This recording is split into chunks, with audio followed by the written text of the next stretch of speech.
Welcome everybody to our discussion on selecting the optimal strike width for credit spreads. My name is Joe Cusick. I am VP here at MoneyBlock and Trading Block. MoneyBlock is for advisors who are working with investors that are seeking guidance. That's the platform that those investment advisors use to work with their clients and deploy their strategic approaches. If you're self-directed, take a look at Trading Block. We got some exciting new improved capabilities here on Trading Block, and what's really neat is that we're in the next couple months going to be rolling out some incredible features that I think everybody on this webinar is going to enjoy a ton. I'd also want to thank our partner TradeSpoon for being online, and specifically Vlad Karpel, who has invited his TradeSpooners here to our discussion on credit spreads. And I do want to get out some disclaimers before we get started. Vlad Karpel, TradeSpoon founder, is also an employee of AOS, which does business as Trading Block and MoneyBlock, a registered broker-dealer, FINRA, NFA, and Civic member, and a registered investment advisor. TradeSpoon and AOS are not affiliated companies, and the content contained in TradeSpoon is not endorsed by AOS. AOS has an advertising and marketing arrangements with parties that are not registered or regulated as broker-dealers, such as TradeSpoon, and as part of these arrangements, AOS may pay fees or provide other forms of compensation in exchange for marketing. Options do involve risks and may not be suitable for all investors. Take an opportunity to read the characteristics and risks of standardized options. You can go to the optionsclearingcorp.com website, or you can go to our website, MoneyBlock or TradingBlock.com, to get a copy of that. Folks, I want to be very clear about this next point. Any stock, option, or future symbol that's displayed, discussed, or for illustrative purposes only and should not be intended to portray a recommendation to buy, sell, or hold any security or underlying asset. Cool. Let's get started. Everybody should be ready to go. We got a ton of people. And yes, everybody is muted coming in, so otherwise, Dale, you would be taking over. So here, let's talk about, let's just cover what we're going to discuss. We're going to talk what affects an options price. How do I select a strike price, and what is strike price risk? When is it better to trade a spread? I might get into this. I don't think we will. I'm going to wait until the end. When is it better to trade a spread, or when is it better to trade a single leg option? I'll actually go over that in the matrix when we go through the credit spreads. I want to just throw this out because a lot of you might be getting into selling strangles or straddles and doing those naked positions. And then we'll just do the what ifs. We'll cover the two strategic approaches that I looked at today are a bear call spread, which is a call credit spread, and a bull put spread, which is a put credit spread.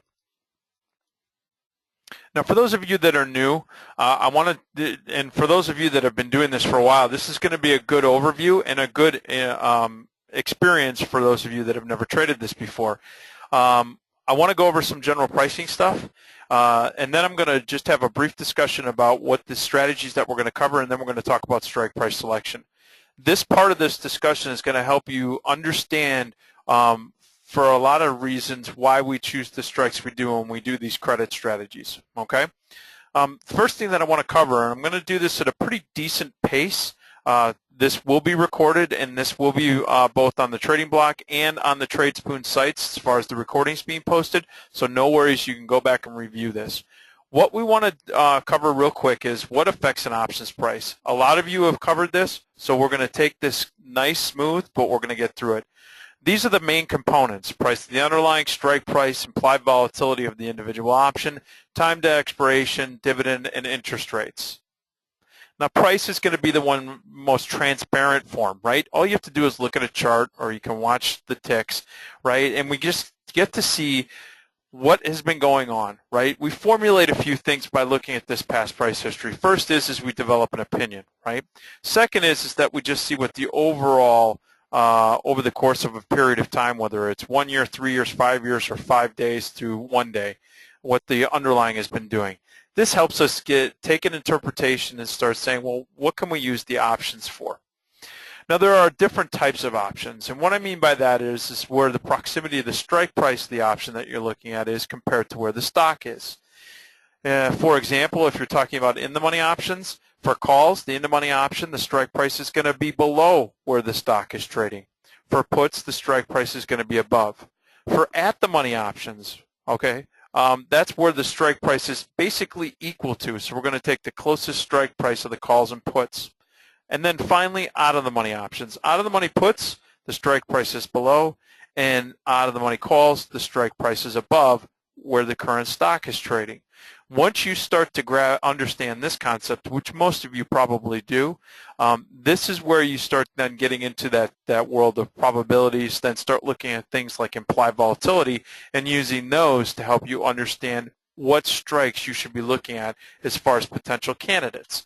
And again, this also will,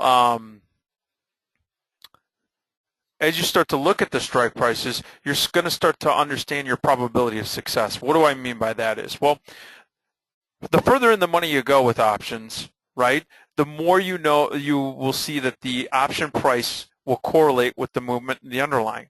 Okay, so in other words, once you start getting into where an option is basically in terms of delta, all right, and we are going to be doing a Greeks class in about, I think it's in about 2 weeks.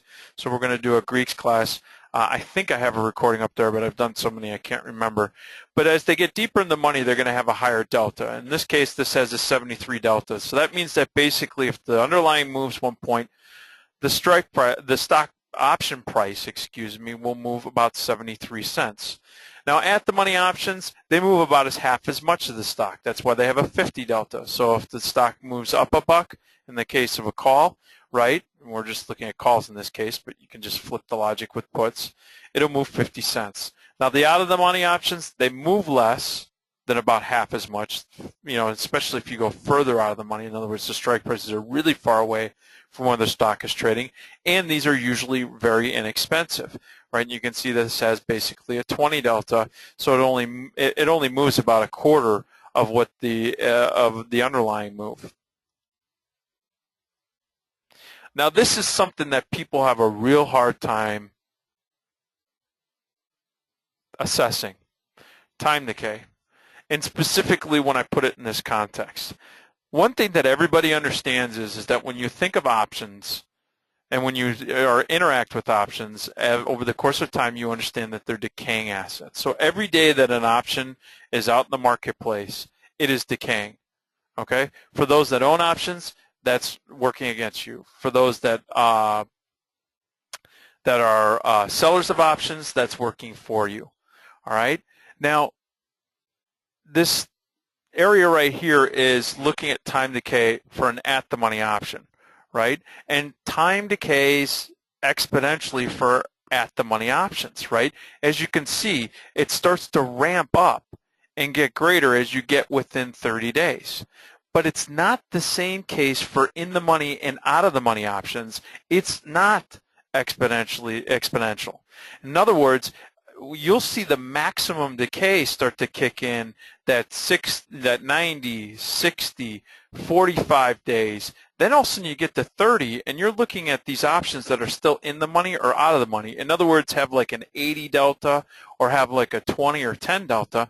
Well, at 30 days, most of the decay has occurred.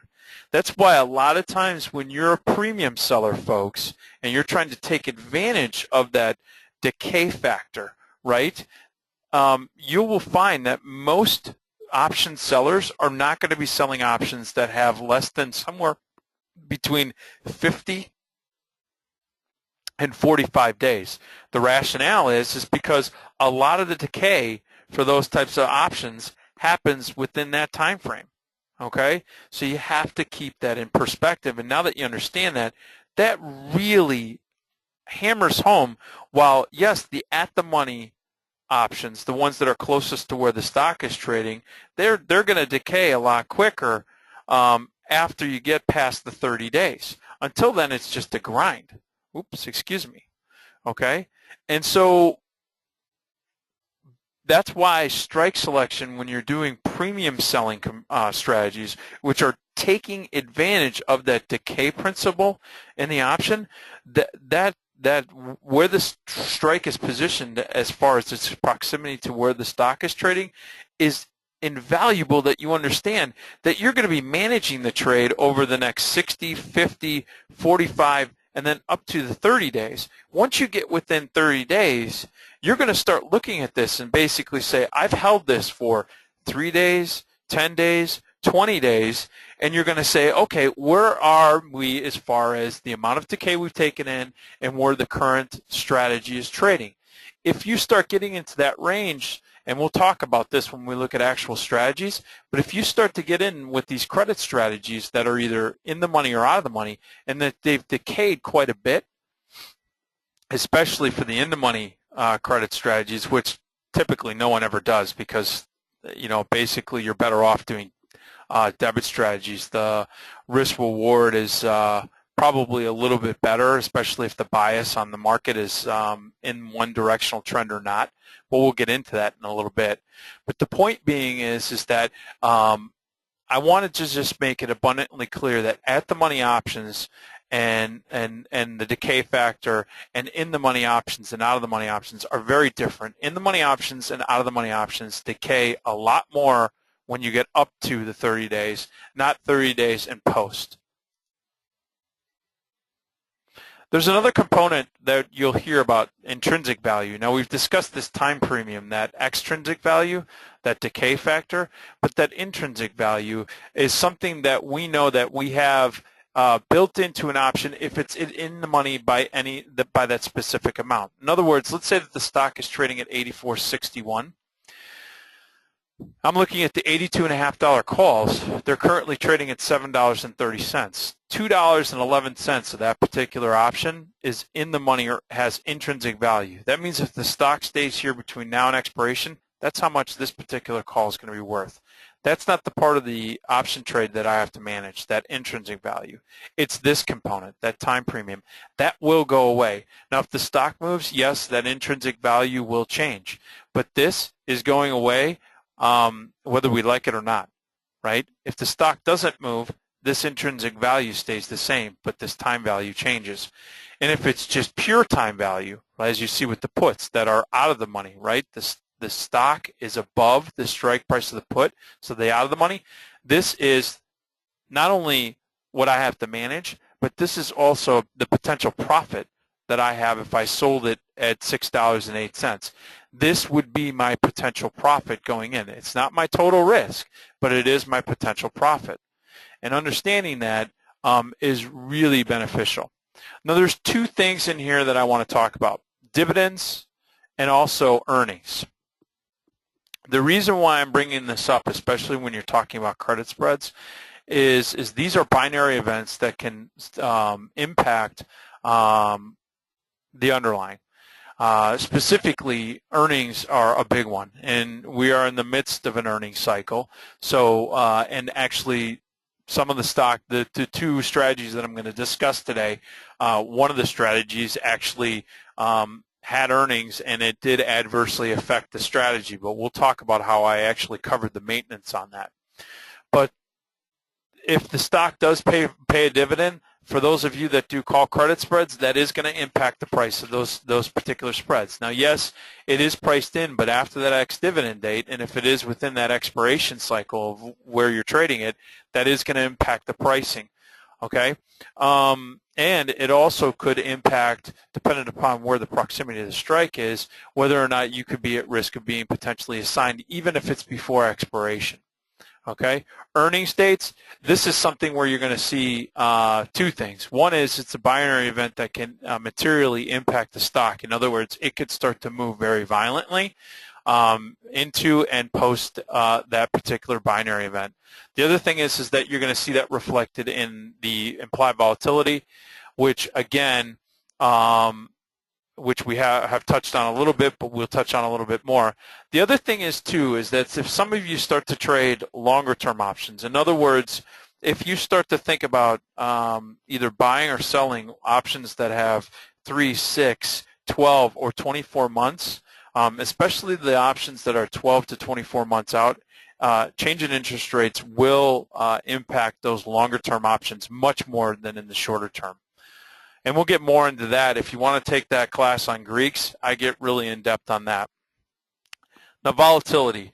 As I said, there are two components of the pricing of options and the impact of these different types of pricing attributes that really we pay attention to a ton. And one specifically that we all look at is implied volatility. And the reason why we focus on implied volatility is, unlike on a stock, this is a forecasted or a calculation of an expected move in a particular stock. That's what implied volatility is, folks. That's why you see that we discuss it a lot, as far as it gives us some transparency into what is expected as far as a potential move in the stock, in the underlying. And it's important to understand that, because the underlying is the determining factor of what impacts the option price, right?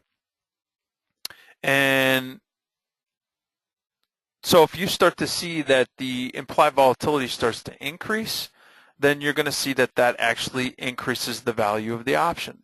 If you see that implied volatility starts to decrease, you see that the value of the option starts to go down based on the implied volatility move. Now, historic volatility is something, or sometimes called actual volatility, is where we're actually pricing out the actual price movement over a specific period of time of the underlying stock.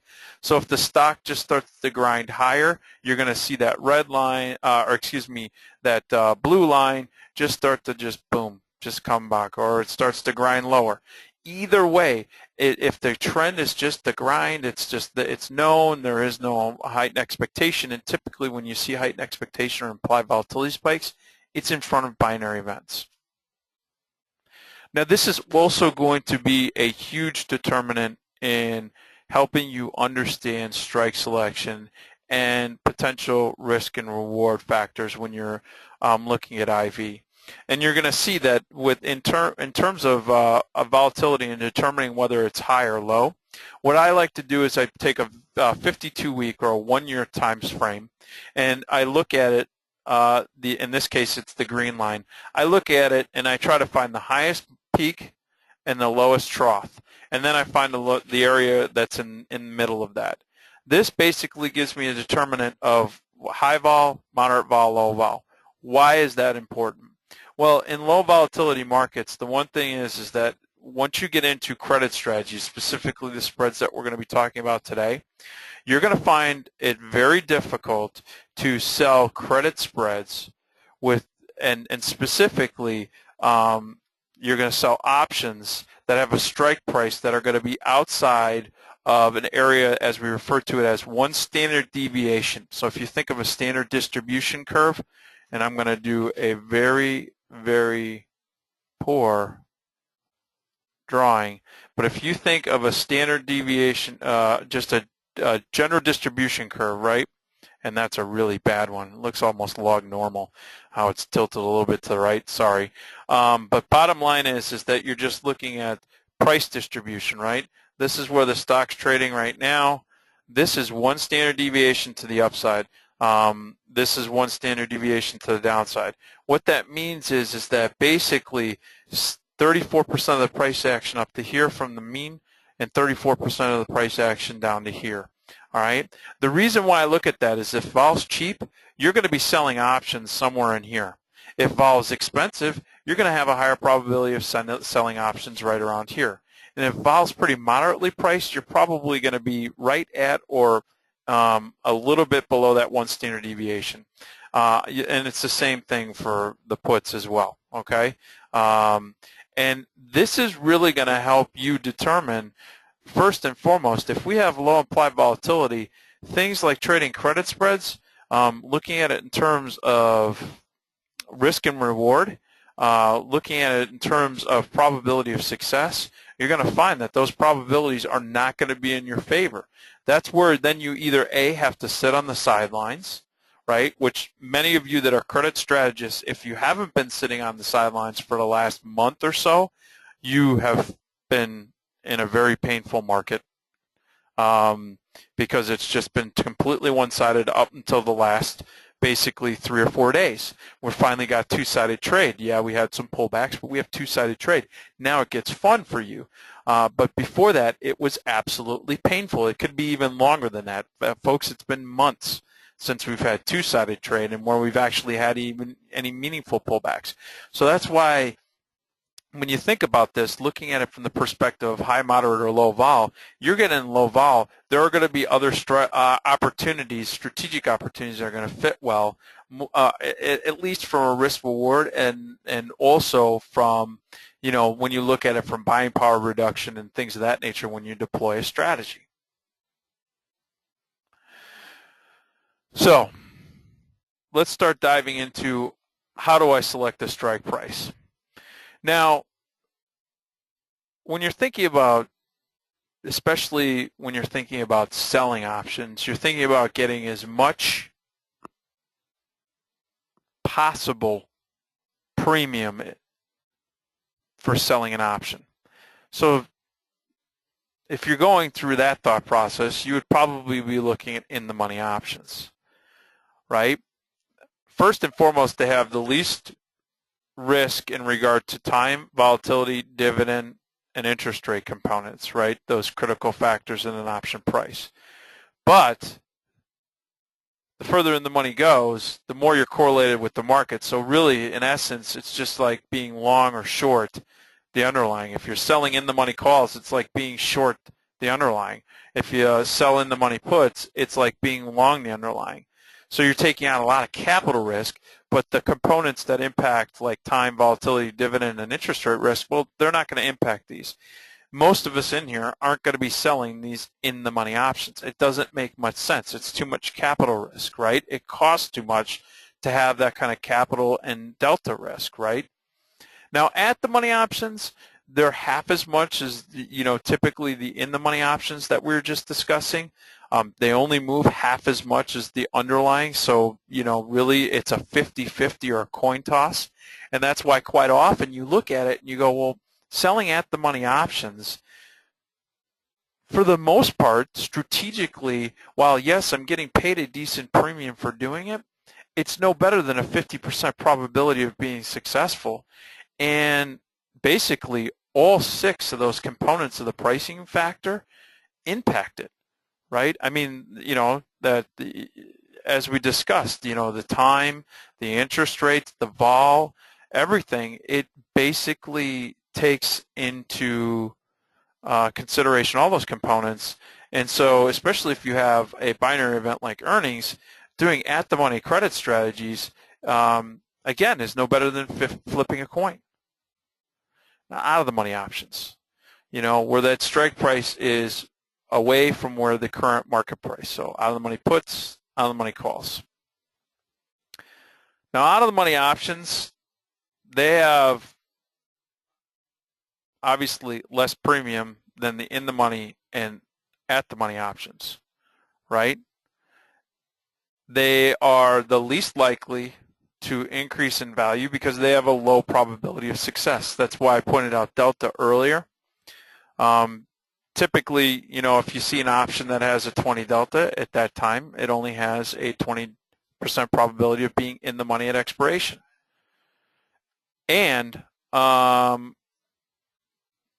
as we had duly noted, out-of-the-money options, if you sell those, let's say 60 or 50 or 40 days out to expiration, you're going to see that that decay factor is actually going to be pretty high as it is compared to the in-the-money or the at-the-money options, which people would typically gravitate towards because they're getting paid a little bit more and it's not as risky when you're thinking about selling versus the in-the-money options. So you're going to see that the payout from decay is going to be a little bit more robust on the earlier stages of the out-of-the-money options life cycle versus the at-the-money. At-the-moneys, typically you have to wait 30, 15, 10, 5. That's that 15 to 10, right, between 20 and 10 days to expiration. That's where you're going to see the most time decay in at-the-money options. Well, there's a lot of stress that can happen there.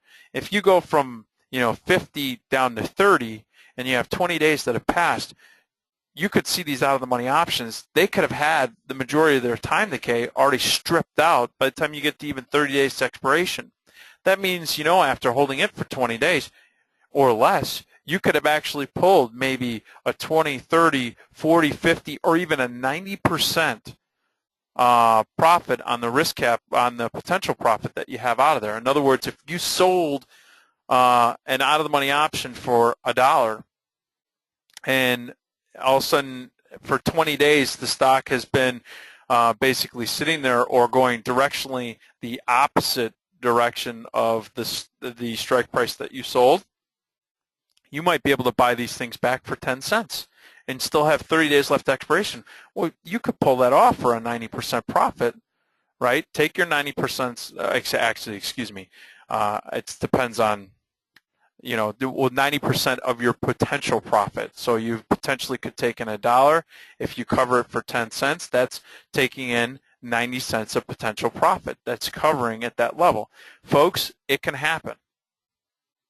So let's actually talk about that. So now that you have an idea of how the pricing components impact the option price, how looking at in the money, at the money, and out of the money options, and think of it in terms, and I haven't gone through the rigmarole of probability of success or anything like that yet. I'm going to do that when I go through these two examples. You're going to see why two things. One is typically if you are going, ooh, and my screen just went dead, sorry. Typically what you're going to see, folks, is, sorry, my screen's getting a little funky. Okay, we're good. Typically what you're going to see is that most people that sell in the money options are doing it against core stock holdings or long options that have run up in their favor, and they're selling an option to capture some profit. So let's say, for example, I own a stock. The stock has gone up $25 in 30 days. I bought the stock at 30, and now it's trading at 55. I could go in and sell the $40 calls for 20 bucks and say, you know what, enough's enough. If the stock doesn't pull back, I'll get called away. I still have potential of $5 upside, but I'm going to sell that because I want to capture at least that $20 to $25 of capital or of profit that I built up in that stock position. You could have done the same thing if you bought the $30 calls and the stock ran up in the same way. You could go in and sell the $40 calls against it, which are deep in the money, and capture some of that profit that you've recognized in that single leg option.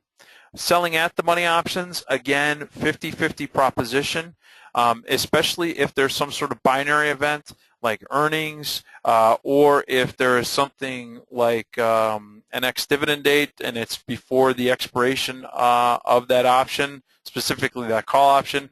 Not usually a big impact on the puts because no one's going to exercise their right to be short stock on an ex-dividend date.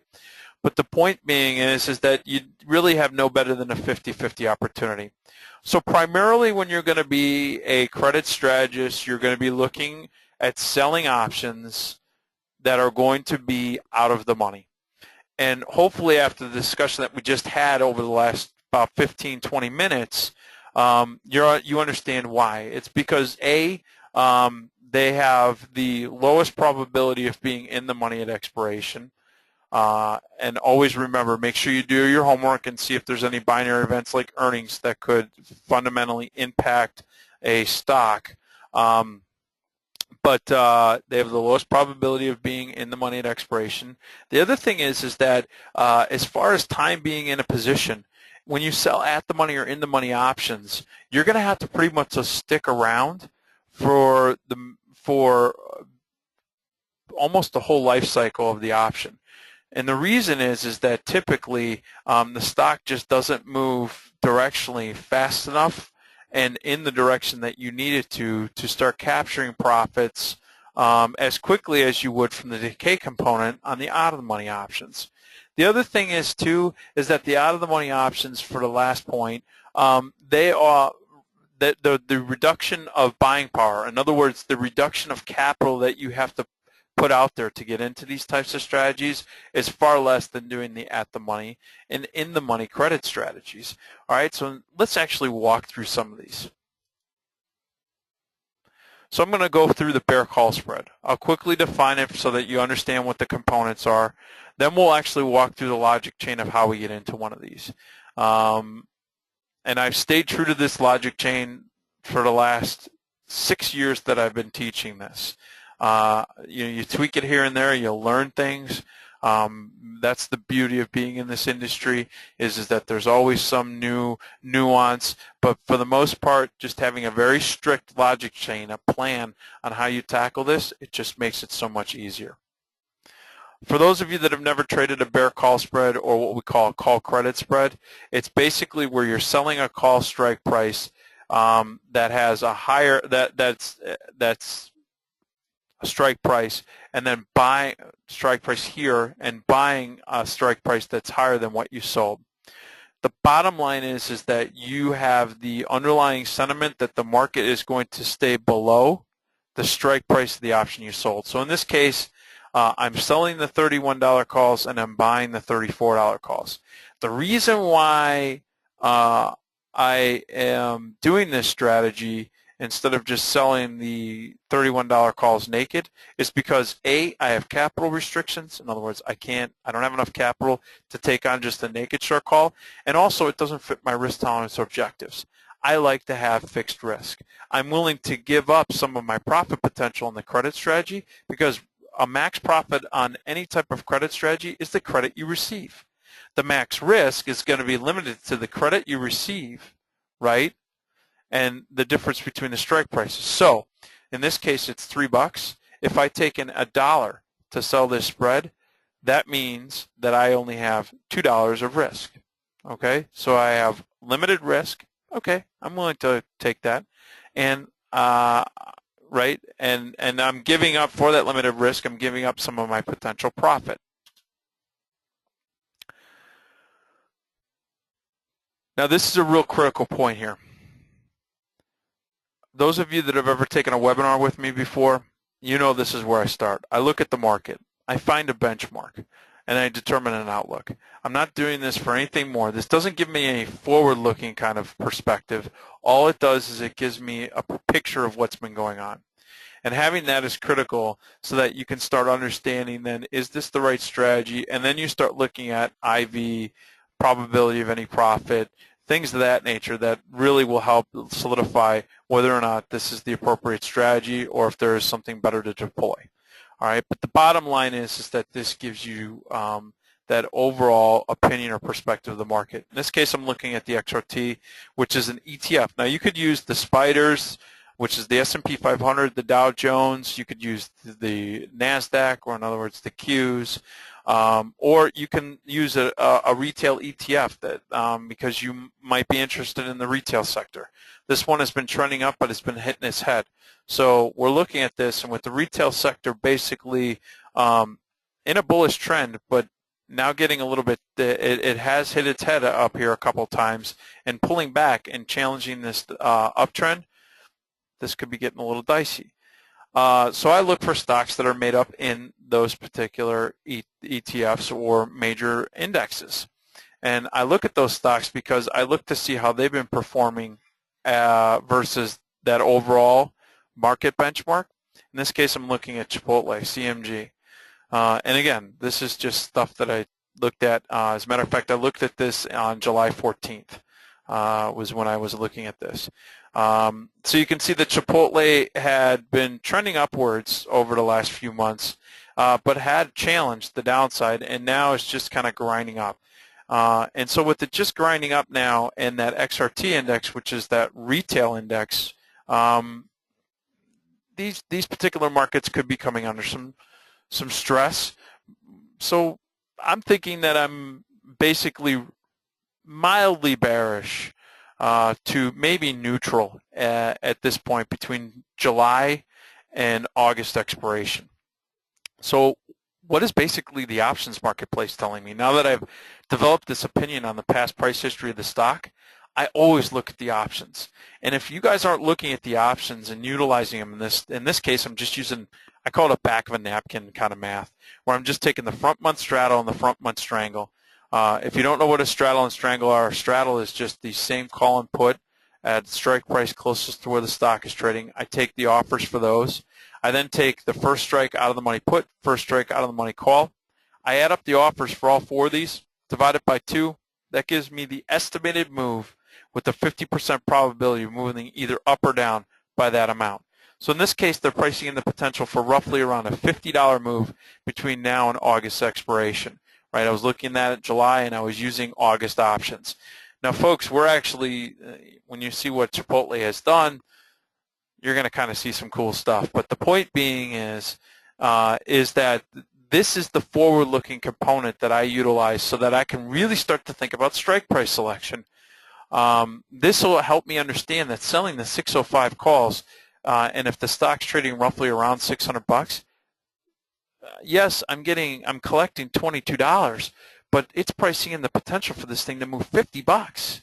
Now, it doesn't mean it has to go up 50 or it has to go down 50, but it's saying that that's a pretty significant move, and I have to respect that. Now, if you really want to drill down a little bit more deeper, I have this expected move over a specific time frame.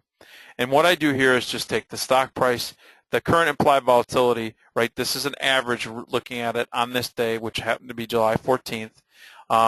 I take the stock price, multiply it times the implied volatility at the time, and I got this from a table that we have here at Trading Block and Money Block on our volatility charts. And then I divide it by the square root of time. In this particular case, 15.87 is just the square root of 256. This is the square root of 52, and this is the square root of 12. Basically, how many trading days are there in a year? 256. How many weeks are there in a year? 52. How many months are in a year? 12. That's basically how I came to that. And this gives us what's basically at the time that I did this calculation, what the options marketplace is potentially pricing in for potential movement in the underlying stock CMG. Does it have to move this much? No. Can implied volatility change? Yes. Does this particular calculation change with change in the underlying price? Yes. It's a dynamic calculation. But boy, does this give me some transparency into what's being potentially priced in for movement in the underlying by the actual marketplace that's providing liquidity for the options, right? The market makers. Then I use volatility after I've done all of this, right? And all of this is basically what I've talked about for the last 7 minutes, so it's not like it takes all day to do this. I look at vol. And I look at vol specifically as far as where it ranks over the last 52 weeks. So if vol is currently, implied volatility is currently at 30.43. I look at it and where implied volatility is as it's in proximity to its lowest level over the last year or 52 weeks. All right. So if the low was 17 and is currently at 30, basically implied volatility is 76% higher than its 52-week low. That's telling me at this juncture that there is, on July 14th, a heightened expectation of potential movement in the underlying, potentially volatile movement. When it gets over 100%, in other words, volatility is 100% higher than its 52-week low, folks, that's telling me two things. One is that the options marketplace has priced in the potential for the stock to move pretty violently, either up or down. Two is that I need to find out what binary event is driving that. Now, it could be a geopolitical event. It could be that the sector is under pressure, or, and most likely, 8 times out of 10, it's a binary event like earnings. Once you understand that, again, this really hammers home what strike prices you're going to utilize for this approach, and specifically for this call credit spread. So with the stock trading at 605, I know that vol is at the IV rank is at 76%. I'm forecasting that the stock could potentially go down 5.6%. I just threw that against the wall, folks. There was no science to this. Now, you could use, some technical analysis to kind of assess, that, or you could use the expected move and things of that nature. The point being is that I just threw that out because I just looked at it as far as the next 30 days with the stock potentially moving maybe roughly around, I don't know, let's say, I don't know, 15 bucks or 20 bucks, that gives me the 5%.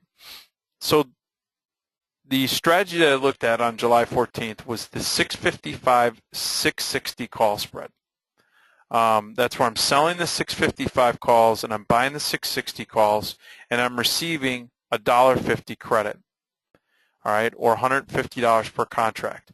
My actual risk in this trade is $5 minus the $1.50 credit. $5 minus the $1.50 credit. So I have $3.50 of risk, or 350 bucks per contract. That's my risk. So I have defined risk, I have defined reward. Great, check. That fits my risk tolerance, my objectives. The other thing is too, when I look at this particular trade, the one thing that I want to recognize is that as I get closer to expiration, in other words, let's say I get in around the 1st of August, right, which was actually about 5 days ago. If the stock is below my strike price, I could actually take this potential stop. If it's still below my strike price, I could take this off for a potential profit, because this green line represents how time decay impacts the profit and loss characteristics of the particular strategy. And also, looking at this strategy, when I used our trade builder on the 14th of July, it was giving me the probability of any profit at around 81%. Okay? And how do I define probability of any profit? Folks, if you've been on any of my webinars, that basically means break even or better. All right? And some of you might say, well, do you have to stay in this till expiration? No. As a matter of fact, let's actually look at what's happened. I looked at this last night up to August 5th. The stock actually, folks, is trading at I think it's at 675 today, or 676. So it's actually rallied enormously. So this call credit spread is horrible. It's deep in the money, right? So I basically, if I were still in this strategy, I would be out $3.50 or 350 bucks per contract. But I want to point something out here. That's not what happened, right? This is where I got in. This is where the stock was trading when I got in on the 14th of July. The stock pulled back over the next 3 days. It actually, on the 4th day, it was down at right around that 580. As a matter of fact, on that 3rd day, it was at 581. And when I looked at the strategy, it was actually trading for right around $1.20. That's 3 days after I got into the credit spread that I sold it for $1.50. At that juncture, if you see on credit strategies, right, I'm just going to put this out for credit strategies. Now remember, this was an out-of-the-money credit strategy. The 655 calls that I actually sold, and actually this was trading at less than that. I apologize. I actually looked at the 650 calls. But the 655 calls were actually trading less than that. I could have got out of this strategy for right around a 30% profit. And I apologize. I pulled out the wrong, I have the wrong screen print in here, so I'll have to change that. But I could have pulled off this particular strategy for right around a 35% profit, and that was in right around 5 days. One rule of thumb that I have, and I didn't put this on here because I verbalized this a lot, but one rule of thumb that I have is that if you have right around, and in this case it was right around 35 days until around 35 days to expiration. So I held this thing for around 3 days, and I have roughly around a 20 to 30% profit, and in 5 days for sure, but around a 20 to 30% profit, I pull it. What do I mean by that is, if I sell this for $1.50 and I can pull it off at around $1.20 or $1.10, I'm going to buy it back. The rationale is that I can now pull that profit off the table, and I can redeploy the risk capital and something that's going to have a higher probability of success. Because here's the one thing that I did start to recognize with this. Even though the stock pulled back, the thing is, and it did pull back, basically you're looking at this thing pulling back it's about $23 in a matter of 3 days. The thing is that I recognize that going into earnings and the proximity of my strike price with the potential market move being right around $56, it still was too close to my comfort. Pull the strategy off. I also saw during that average trading days that I held the position, that was the most optimal play. In other words, if you have basically right around that 30 to 40 days left until expiration, if you have 10% of your max profit in a couple of days, you pull it off. If you have basically 20 to 30% between right around that 7 to 8 days on these credit strategies, pull it off. If in 10 days, let's say between 10 and 15 days, you see that the strategy that you sold for $1.50 is now trading at half that, let's say at 75 cents, I am totally pulling that trade off. I'll buy it back first because it's giving you a gift horse in the mouth. You just can't look at it and say that gift is something you can't take away. Those are some of the rules of thumbs that I've been utilizing for these credit strategies. And again, it in this case, taking that type of approach, folks, would have been worthwhile because, as you can see with earnings, this thing popped. So again, I used the credit spread for taking a limited risk type of approach to profit from selling options, but I also wanted it fixed. And as you can see, that the proximity of the strike price was critical, right, to where the stock was trading. In this case, if implied vol is high, and there's one other thing that I didn't mention about this. While the IV for the last 52 weeks for this particular stock, and I'm going to actually scroll back here. I hate doing this, but I'm going to. The IV for this particular stock popped, right? It was high, right? And so when you look at this, IV's high, your market sentiment was neutral to mildly bearish, because remember, still the general market was still trending to the upside. The underlying stock was still trending to the upside. They hadn't broke those upward the upward trending lower line. So the bottom line is that I'm looking for a defined risk approach that takes advantage of high implied volatility. I defined it for two reasons. One is I just didn't sell a naked option because of the fact there was a binary event because of earnings, right, that binary event, and because of the fact that I also don't have that risk tolerance. The last thing is, too, folks, is that I also wanted to define this particular strategy because the estimated market move with the stock trading at 604 was around $56 for the next 30 days. That gets me at around 660, which actually was my long strike, or in other words, my protection against the 655s. So while, yes, there was only probably about a 15 to 20% probability of hitting it there, guess what? After earnings, it did. And so that's why the proximity to strike price, understanding where implied volatility is over the last 52 weeks is invaluable, right? All right, now let's switch gears and take a look at a bull put spread. Now, a lot of you may or may not have ever traded these before, but we'll define it and then go over the different assessments that I've done with the previous example.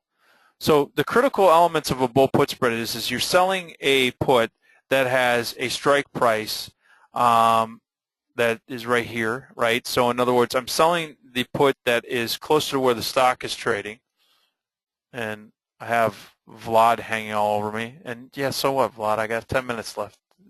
Back off, will you? This is my show. Sorry, folks. Vlad Karpel from TradeSpoon just walked up. He's getting very excited. He wants to talk to you guys. So I'm going to be selling the $78 puts, and as protection, I'm going to buy a lower strike put because I don't want to own the stock. So I have limited risk and I have limited reward, right? My reward is limited to the credit where I receive The risk is the difference between the strike prices minus the premium I receive. So in this case, this is a $5 put spread. If I collect $1, I have $4 of risk. Again, look at an overall benchmark. Right now I'm looking at the Qs, which represents the tech sector or the NASDAQ. All right, been trending up nicely. Now I'm going to look at Yahoo. And the one thing is that Yahoo has been trending up, but it's been consolidating. Okay, and again, I was looking at this in July. And it's basically been sitting in this range, and that range is getting tighter and tighter.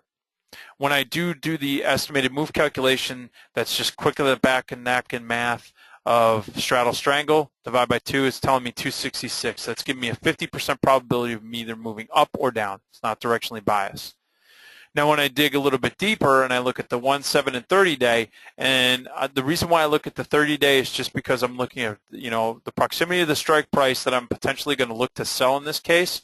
I want to see if the market is actually pricing in the potential for it to move at or beyond that strike price. And in this case, if it is potentially pricing that in, so I have to be respectful of that.